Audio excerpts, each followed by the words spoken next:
Hi, it's Gina Hennen. I'm the winemaker at Adelsheim. Still working from home, still trying to figure this all out. So what this means today is that we're gonna be opening up our Blazers 50th Anniversary Pinot Noir. We're gonna be pairing that for dinner with fancy grilled cheese sandwiches.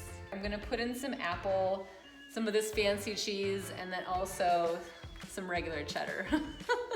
So this is a very special wine. We only made it for the Blazers 50th anniversary, i.e. this season.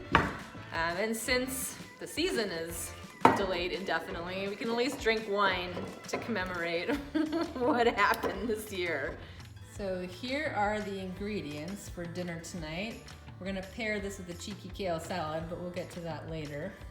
There's the bread. I made that earlier this weekend when I was super bored. Okay, I am real happy with how this looks so far. This is gonna be good. All right, grilled cheese is in. Now it's just me and the glass of wine.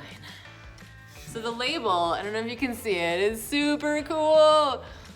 It's all shiny, it's really neat. It has all kinds of neat things on it from the Blazers over the last 50 years.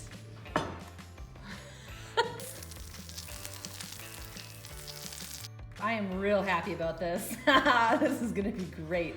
All right, that's it. I hope you guys enjoy the wine, and if you don't have any, go to adelsheim.com to buy some. Cheers.